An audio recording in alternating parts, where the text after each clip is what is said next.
In this troubleshooting scenario, we're going to try and figure out why we have low power, and we're going to track down that we have a loose wire somewhere. So let's check it out.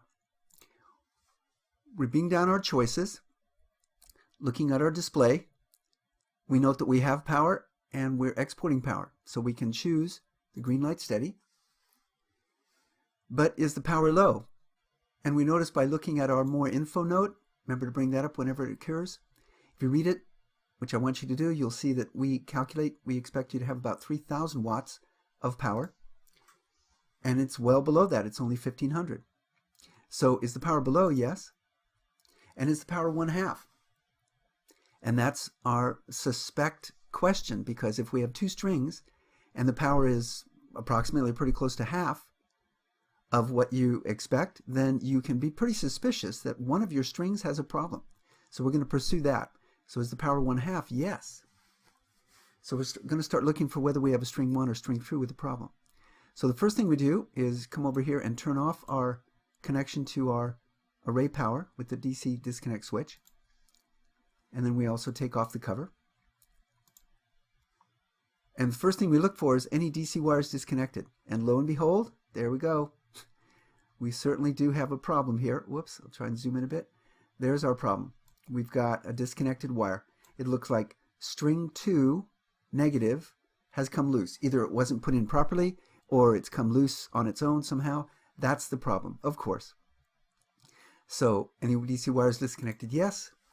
And we say fault found. Correct and the loose wire and put it back in the terminal. So it's clear that we have string 1 red and black connected, but string 2 disconnected. So we've lost string 2. We only have half of our array working.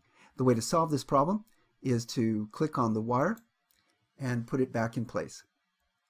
And that allows you to, whoops, let's move back out here. That allows you to solve the problem. We've tracked it down. One thing that's fun, that's beyond the actual work of the lesson here, you down here in the lower left have a couple of links to tools, and you can click on the multimeter. That brings up your multimeter. And you can just play around with this if you want. Let's give it a try. What we want to do is try and use the current capabilities to measure our current flow. If I click on the tip of the device, notice that if I click on the tip and I select that, which means it's the current clamp for measuring current, the meter already goes to DC amps, which is what I want the setting for. In the real world, you would set it to DC amps. And if we bring it down, look what happens. If we measure the current flow right now, we're getting 0. Wait a minute. Why am I getting 0? If I look up at my display, I'm getting 0 power. Why is that? Oh, it's because I didn't turn my DC disconnect switch back on. Remember, I turned it off to work safely. So I'm going to click on it to turn it back on. Ah, now we're returned back up. We've got our power back on, 3,000 watts with a solid green. And now my current says 4.3 here. And if I move it and place it on my next load, it says 4.3 there. And if we figure out that 3,000 watts divided by 2 strings is 1,500, if you divide that by 350 volts, which is the nominal operating voltage of this optimizer system, you get 4.3 amps. So this is a fun way to just check out your circuits using the tools that we have available for you as well.